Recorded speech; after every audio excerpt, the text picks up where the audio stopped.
Hey, Greg, welcome to the show. Super excited to have you here today. For our audience who might not know about you or the work that you do, can you give a quick introduction about the wonderful work you do in the franchise world?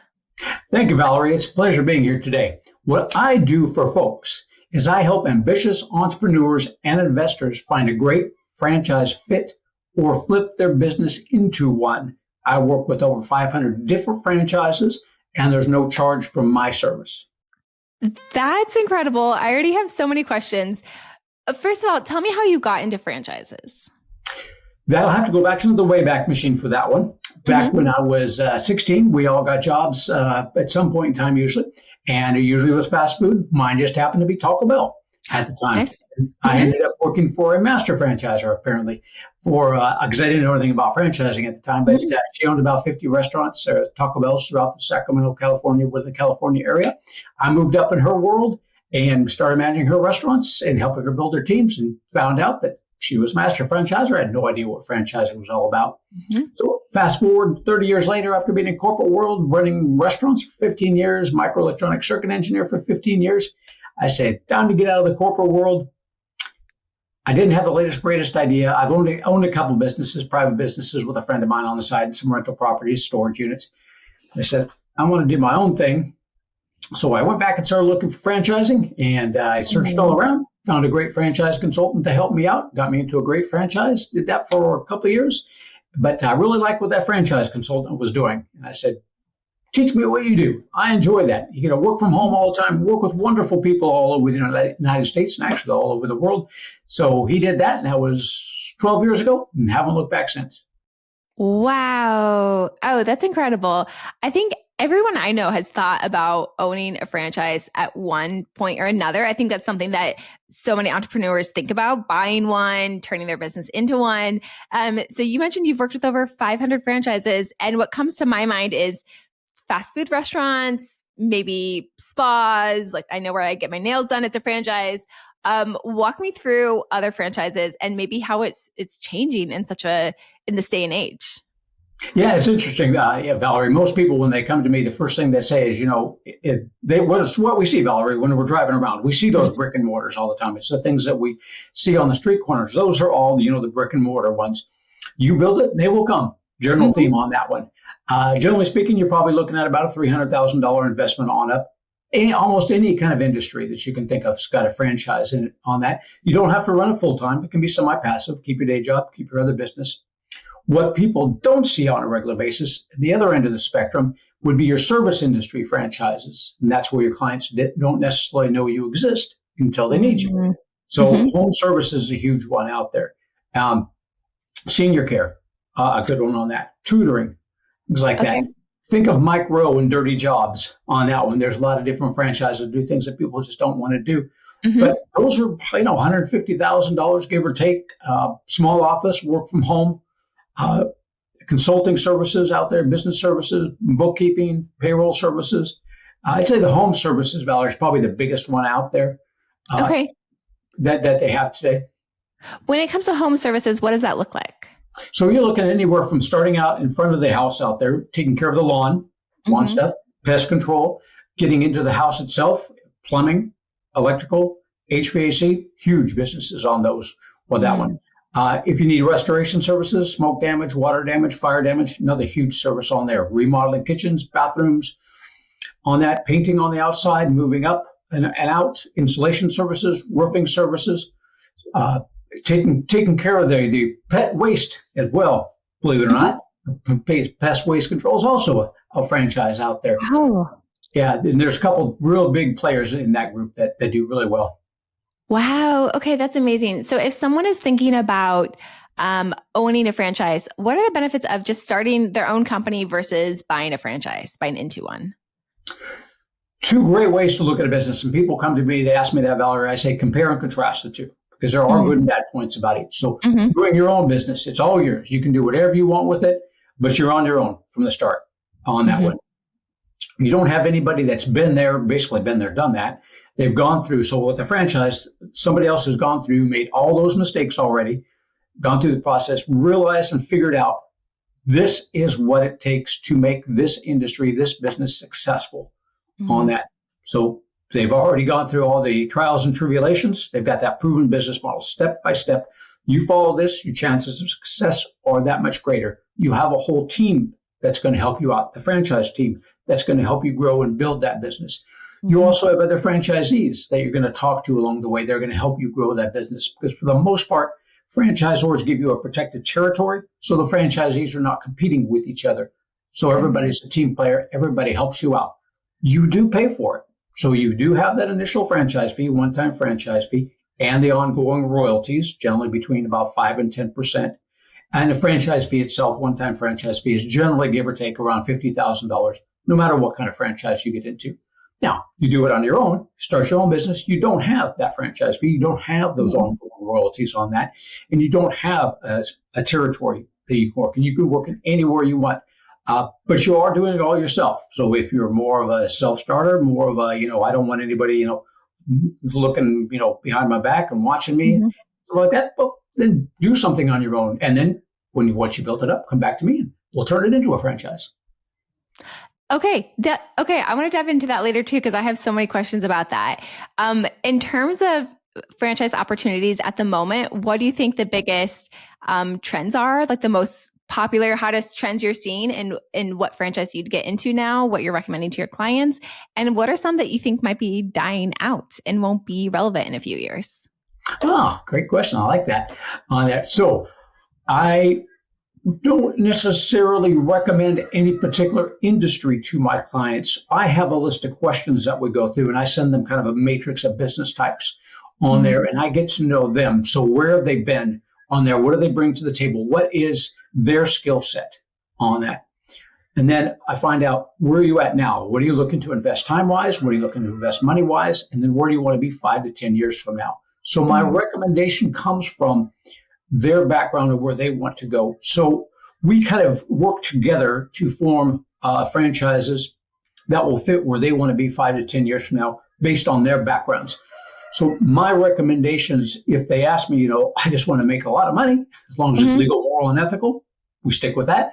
What are your recommendations? I would say the home services industry, plumbing, electrical, HVAC, restoration services, senior care, tutoring. Those are the things that people use all the time, that no matter what the economy is doing, if we have another COVID thing, no matter what happens, these are services that people are always going to use. And you have the greatest population of people that are going to use them rather than being more specific on those. So those are my recommendations to folks if they ask me specifically and they don't necessarily know what they're looking for. But we narrow it down. And I put people into medical. Medical is another value. That's a good one. Medical is always a good one to do that. As far as dying out, your question about that, a while back we had a lot of yogurt shops that were just going nuts on that. We had yogurt shops in every street corner, and then every business that was a yogurt shop wanted to turn themselves into a franchise. That one was the one that I definitely saw dying out. That one just went by the wayside there for a while. Even my funding people were telling me, I've seen it die out, and I love yogurt shops, and it's hard to find one near me. I'm kind of disappointed. Well, my favorite thing too was getting, kind of a healthy option, just eating that ice cream all the time, and it was always good. So good, man! I can't believe. I hope those come back. That's true. The only other thing I see that is not as popular as it used to be is the big box gyms. I still put people into gym-related franchises out there. But I find that the trend nowadays is more working as a team effort rather than just going in on your own and working out. People like to work in groups. On that, it keeps them motivated. They get to know each other in that group, and the group kind of motivates each other to go. So smaller groups of people doing specific workouts in those gyms. That one's coming back a lot more than it used to.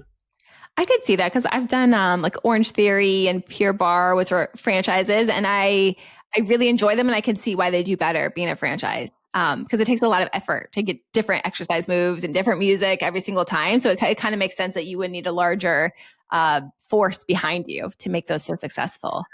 Okay, that's amazing. Okay, so then let's switch gears. We have a lot of business owners and sales directors who listen to this podcast. So if somebody wants to turn their business into a franchise, first off, how do you know if your business could and should become a franchise? Good question. I like that one. So 3 things, Valerie, that we look at. Now, these 3 things I'm going to tell you are not set in stone. We turn businesses into franchise and help them grow without them. But 3 things that will help you attract more clients. One is that you reproduced it. You have more than one location. Same city is great. Another city is even better. So if you've reproduced it before, people seeing it is reproducible. Number 2, generally speaking, if you're making 100,000 net or more, it's going to attract more people. Most of the folks that come to me are looking to get a good 6-figure income out of any particular franchise. That's not to say all the franchises in this world can bring you in a 6-figure income per territory, but that's what a lot of people are looking for. So if you have that, that's great. And then, can your services or product be used by as many people as possible in as many different cities and states as possible? The more, the merrier. There's boat renting franchises out there. Obviously, you're not going to have a boat renting franchise in every city and state because there's some just not going to work. But there's enough that you've got a good population. So those 3 things will help you attract more people and have them more interested in your business. But again, not set in stone. Wow. Okay. That's great. And what are the advantages from someone turning their business into a franchise versus just expanding on their own and not choosing to franchise it out? Well, that goes back to the franchise business or privately owned business on that one, give and take on that. So you want to turn your business into a franchise. That's more exponential growth. Somebody else is spending the money to build that territory, to build out that location on there. So you don't get all the profits. Again, royalties between 5 and 10%, but then you're not spending the money to build that location out. So if you want exponential growth, you can go. Because if you're doing it yourself, you've got to come up with the money, get that location going, staff that location yourself, oversee it yourself, and do it yourself on that. The drawback is, if you love the operations of that business and you really like running that particular business, you're not going to be doing that anymore. You're going to be a mentor to people. You're going to help other people do what you did. And then you've got to be okay with that new role that you just stepped into. Now you're overseeing teams of people that may be setting up call centers, maybe doing marketing and advertising. That's going to help your franchisees grow. Wow. Okay. Oh, that's a lot to think about. Okay. I'm just going to keep hitting you with questions because I've always thought about franchises. I think a lot of my friend group and family group has thought about it. So one question I have for you is, at Cradle, we have 2 clients who are franchises. And so the first one is a fitness franchise, and they are just using us in a small capacity. They hired 2 lead generators from us. So we are finding leads for them to call, just kind of helping their admin, basically. But the second one that we've been working with for quite some time now, they hire our virtual assistants. They call them offsite managers, and our virtual assistants are doing everything from payroll, talking to customers, like admin work, all kinds of things. And they have a very interesting way that the corporation, the headquarters, will pay us for our virtual assistants, and then they recharge and take a white label charge to their franchises. So their franchises get these virtual assistants that have gone through their training. They pay the corporation. The corporation makes money off of our virtual assistants, and then the corporation pays us, if that makes sense. They're making double the money. So smart business owners. So those are 2 ways I've seen franchises use us for lead generation and virtual assistants. How else can franchises use outsourcing offshore talent? For any person, people that are entrepreneurs out there, when we start out as entrepreneurs, we generally do everything. We figure out pretty quick what we like to do and what we do not like to do. So as a franchisor, franchisee, entrepreneur, figure out what you don't like to do and have somebody else do it for you. Many different ways to do it. You mentioned quite a few things, Valerie, that you can do it. Doing the call centers. If you're a fitness studio, we have fitness franchises that go call leads all the time. If you don't like doing that, find somebody else, a virtual assistant, to do that for you. If you don't like doing the bookkeeping or the payroll, there's somebody out there that not only likes doing it, but they're good at it. They enjoy the heck out of it, and they'll do it for you. So let me see. When you get into a franchise, there's certain things that you need. One, you need employees, generally speaking, on that one. So if you don't like hiring, you don't like going through all those resumes to figure out who's the best fit, then put the criteria down that you want as a person or as a franchisor. Put your criteria down as a potential franchisee, and then have somebody out there going through the resumes, going through LinkedIn, whatever, and filtering them out, find the ones that are good ones, market and advertise to them. Now, so you got employees now. Now you got to get clients. So again, as you mentioned before, going out a lead center, calling the leads on that. Now, if you're a service industry, which one thing that you need is you got people that are going to be looking to you when the need arises, when something breaks. They're looking to you to be the super people to come out and fix their problem. So you need somebody to go out there and make certain that your name's out in front of everybody so that when that need does arise, they see you first. So there you go. There's another person that can outsource your advertising, your digital marketing out there for you to get it. And then when that client picks up the phone and calls, you need somebody to answer that phone because you're generally out building up your teams or maybe talking to your clients, making sure, or your customers, making sure everything's going okay. So have somebody else answer the phones for you, a call center for that sort of thing on that one. So there's anything that has to do with your business that you don't enjoy doing. There's going to be a virtual assistant out there that's going to love it and that's going to be good at it. So there's just so many different things with doing that. Taxes on that one. Somebody that does taxes, bookkeeping, all that kind of things out there. Many different things your virtual assistants can do for these folks. Yeah.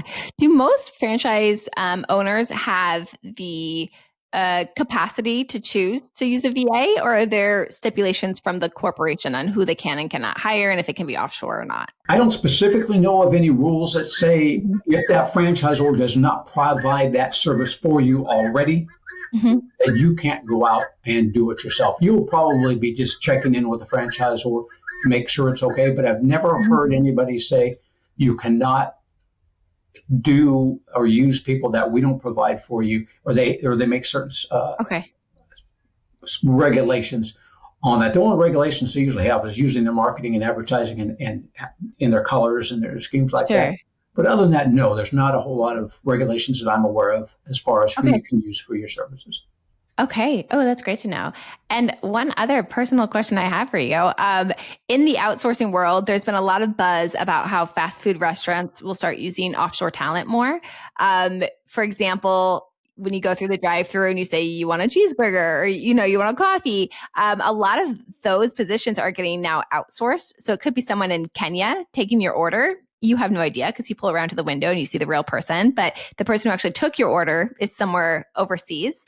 I've also seen cashiers in New York. You go to pay and it's just like a Zoom screen and it is someone like in the Philippines who is like taking your order. Have you seen that at all with the franchises you've worked with, or is that still kind of not quite mainstream yet? Not quite mainstream yet there, Valerie. I have not seen that a whole lot.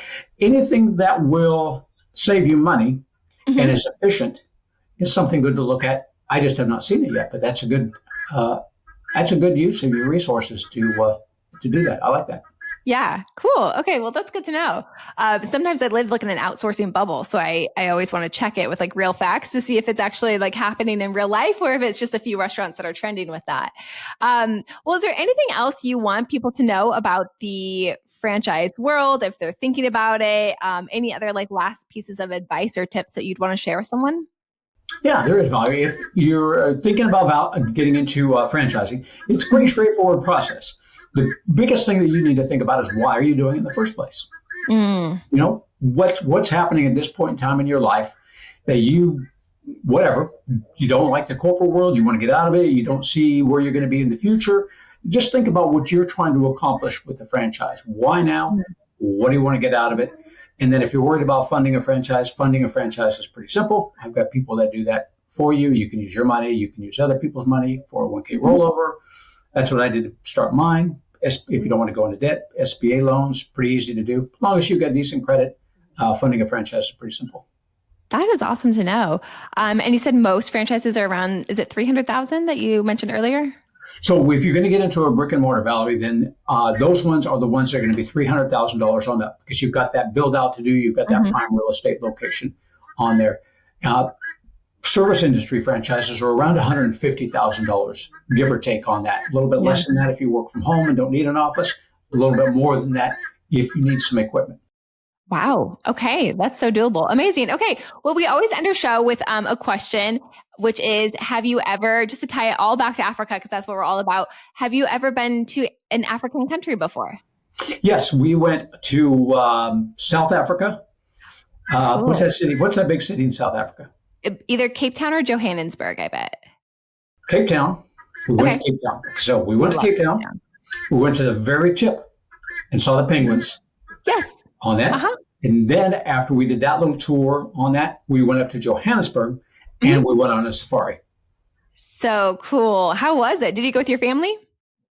Just me and my wife went. Okay. That's actually our family. The rest of our family are 5 dogs and 2 cats. They weren't probably allowed to come with us. They probably would have got eaten on No, there. we don't want to take pets on a safari. No, I didn't.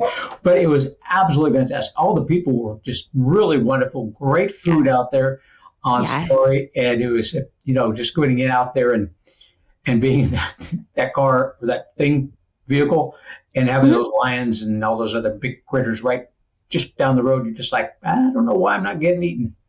I know. Yeah. No, that's cool. South Africa is the country I always tell people you really can't go wrong. I know it gets more tourists than other African countries, but it's delightful in every way. So I'm so happy you were there. If I were to give you a plane ticket and you could go somewhere else on the continent, is there any other things or places you'd want to go? Yes, we want to. So our bucket list, there's 2 of them on there. One is Morocco. We'd love to see Morocco and go out there. We love the Moroccan food. Absolutely stunning. And then we'd probably go on a tour of the castles of Europe. We like castles. Yeah. Cool. I love that. Amazing. Okay. Well, Greg, thank you so much for coming on the show and answering so many questions. How can people find you? Where do you want them to go to follow up if they have more franchise questions for you? Valerie, you can just send them over to my website, franchisemaven.com. That's franchise, MAV as in Victor, EN.com. Email me at greg@franchisemaven.com or just pick up the phone and give me a call at 361-772-6401. Wow. I've never heard someone giving their phone number like that. That's amazing. Says a lot about you. That's fantastic. We will put all of that information in the show notes. And Greg, thank you again. It was so fun to have you on the show. Pleasure to be here, Valerie. Thank you for having me.